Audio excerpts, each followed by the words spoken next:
माँ बनी सौतन। पता है, मैं कब से ऐसी जगह पर आना चाहती थी, इसलिए मैं तुम्हें यहाँ लेकर आया हूँ। चलो हम रील बनाते हैं रोमांटिक सॉन्ग पर। अरे नहीं नहीं, कहीं मेरी बेटी ने तुम्हें और मुझे साथ देख लिया तो? अरे जाने मन, कोई नहीं देखेगा, मैं तो हाइड करके स्टोरी लगाऊंगा। वैसे एक बात बताओ, अगर कभी तुम्हारे और मेरे बारे में मेरी बेटी को पता चल गया तो? चल गया तो चल गया, मैं तो तुमसे बेइंतहा मोहब्बत करता हूँ। और ये क्वेश्चन मैं तुमसे करूँ तो, अगर तुम्हारे पति यानी मेरे ससुर जी को हमारे बारे में पता चल गया तो? मैं तो चाहती हूँ कि पता चल जाए। आखिर कब तक उस बुढ़े के साथ अपनी जवानी बर्बाद करूंगी।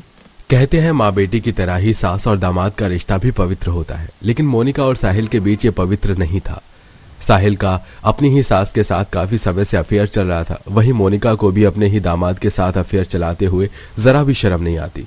आखिरकार कहां से शुरू हुआ था इनका ये अपवित्र रिश्ता, और क्या इस नाजायज रिश्ते के बारे में उनके परिवार वालों को पता चलेगा या नहीं? तो आइए इसे जानने के लिए कहानी में आगे बढ़ते हैं।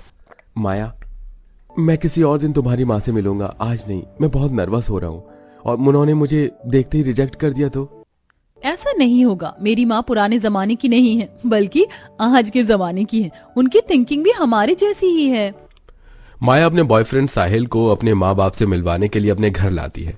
साहिल जैसे ही माया की माँ मोनिका को देखता है तो देखता ही रह जाता है। दरअसल मोनिका इस उम्र में भी काफी ज्यादा यंग दिखती थी, यहाँ तक कि मोनिका बिल्कुल आजकल की जवान लड़कियों जैसे ही कपड़े पहनती थी। इनसे मिलिए, ये साहिल मेरा बॉयफ्रेंड। माया बेटा, तुम्हारा बॉयफ्रेंड तो बड़ा हैंडसम है। क्या बॉडी है इसकी, बिल्कुल किसी मॉडल की तरह लग रहा है। साहिल, तुम्हें मॉडलिंग में ट्राई करना चाहिए। हाँ जी, मैं भी इसी बारे में सोच रहा था। माया की मॉडर्न माँ मोनिका को अपनी बेटी का बॉयफ्रेंड साहिल काफी ज्यादा पसंद आ रहा था, जिसके चलते वो शादी के लिए हाँ कर देती है। और अब कुछ महीनों में साहिल और माया की धूमधाम से शादी हो जाती है। शादी के कुछ दिनों बाद साहिल अपनी पत्नी के साथ उसके मायके में ही रहता है। अरे यार, सारा मूड खराब हो गया है, कुछ समझ नहीं आ रहा क्या करूं। साहिल, सब ठीक तो है ना? काफी परेशान लग रहे हो। मुझे बहुत बड़ी कंपनी से जॉब ऑफर हुई है, लेकिन वो कंपनी इसी शहर में है, और हम तो कुछ ही समय में मेरे शहर जाने वाले थे। अब मैं क्या करूं, इतनी अच्छी जॉब हाथ से जाने नहीं दे सकता। तो क्या हुआ साहिल, तुम हमारे साथ ही यहाँ क्यों नहीं रुक जाते? वैसे भी ये भी तो तुम्हारा ही घर है।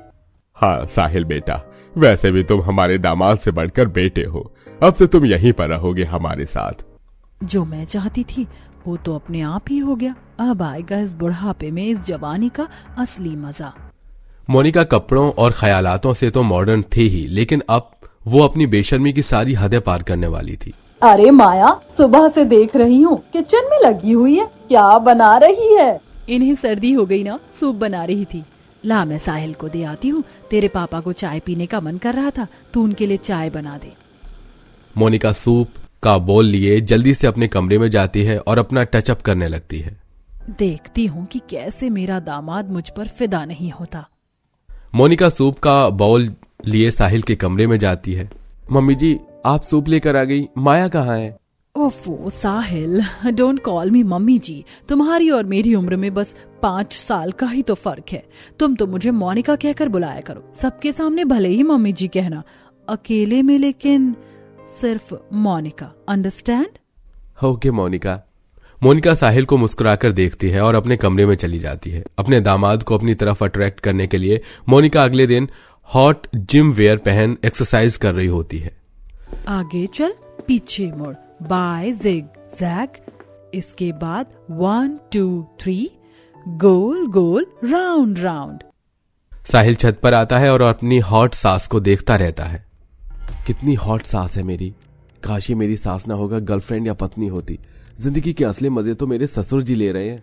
अरे साहिल, अब यूं खड़े खड़े निहारते रहोगे या एक्सरसाइज भी करोगे? आई नो आज मैं कुछ ज्यादा ही सुंदर लग रही हूँ। हाँ वो तो है मोनिका, अब आप हो ही इतनी सुंदर, नजर हटती नहीं आपसे। धीरे धीरे साहिल भी अपनी सास की तरफ अट्रैक्ट होने लग गया था। ऐसे ही कुछ दिन गुजर जाते हैं। मोनिका सीढ़ियां चढ़ते हुए अपने कमरे में जा रही होती है कि तभी अचानक मोनिका का पैर फिसलता है और वो सीढ़ियों से गिरने को होती है कि तभी साहिल जाकर मोनिका को गिरने से बचा लेता है। मोनिका आराम से, अगर तुम गिर जाती तो? तुम हो ना मुझे संभालने के लिए। अब जैसे तुमने मुझे अपनी बाहों में लेकर संभाला है, वैसे ही जिंदगी भर संभालोगे ना? सिर्फ जिंदगी भर नहीं, बल्कि हर जन्म। साहिल मोनिका को अपने गले से लगा लेता है और अब शुरुआत होती है यहां से सास और दामाद के अपवित्र रिश्ते की। एक माँ ही खुद ही अब अपनी बेटी की सौतन बन बैठी थी। न इस नाजायज रिश्ते की खबर माया को थी और न ही नरेश को। पता है तुम्हारी ये जुल्फें कितनी सुंदर हैं, मन करता है इनमें खो जाऊं, और तुम्हारी आंखों की तो बात ही निराली है, मन करता है इन काली आंखों में खो जाऊं। क्या जादू चलाया है तुमने अपना इन काली आंखों का मुझ पर। अरे बस भी करो, जब देखो मेरी तारीफ ही करते रहते हो। साहिल मोनिका अब अक्सर कोई ना कोई झूठ या बहाना बनाकर बाहर जाया करते और अपने नाजायज रिश्ते को अंजाम देते, और ऐसे ही अब कई दिन गुजर जाते हैं। बेटा आज मुझे मंदिर जाना है, लौटने में शाम हो जाएगी। मुझे भी आज एक इम्पोर्टेंट मीटिंग में जाना है, तो रात के खाने पर मेरा इंतजार मत करना। दोनों सास दामाद बहाना बनाकर एक बार फिर घूमने के लिए पिकनिक स्पॉट जाते हैं और झरने में भीगते हुए एंजॉय करते हैं। वहीं दूसरी तरफ ये सब कैसे हो गया, अब मैं क्या करूं? रुको मैं आता हूं। माया, तुम्हारे अंकल सुरेंद्र का एक्सीडेंट हो गया है। वो ठीक तो है ना पिताजी, हम जल्दी से हॉस्पिटल चलते हैं। माया नरेश रास्ते में होते हैं कि तभी उन्हें बहुत तगड़ा ट्रैफिक मिलता है। ऐसे तो हम शाम तक भी हॉस्पिटल नहीं पहुंच पाएंगे, मुझे एक शॉर्टकट पता है।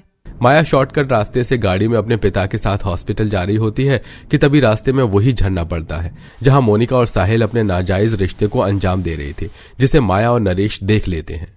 भीग लूं आज मैं तेरी बारिश में, भीग लूं आज मैं तेरी बारिश में।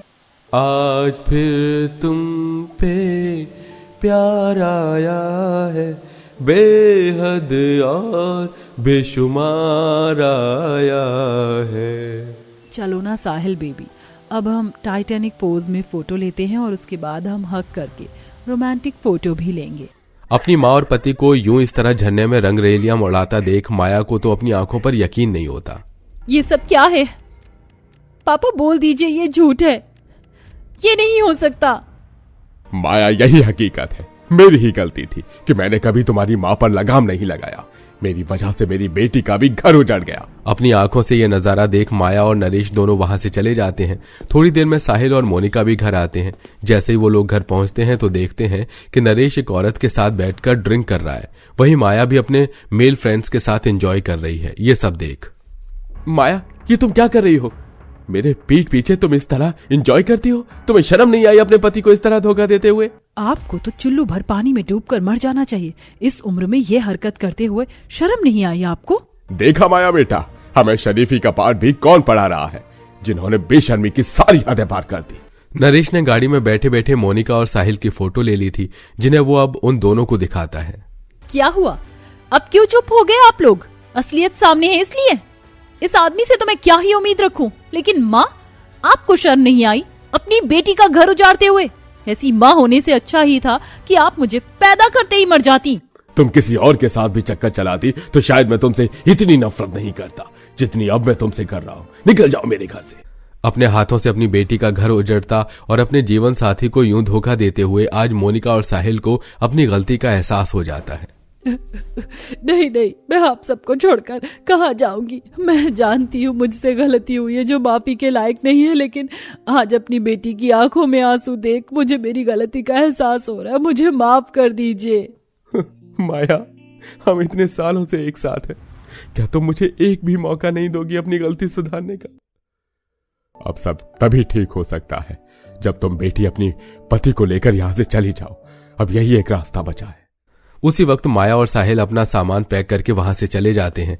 वहीं अब मोनिका भी अपनी इस मॉडर्नपन को छोड़ देती है और बीते समय के साथ साथ धीरे धीरे सब ठीक होने लगता है। लेकिन मोनिका और साहिल ने जो अपने जीवन में गलती की थी, शायद ही वो इस गलती को कभी भुला पाए।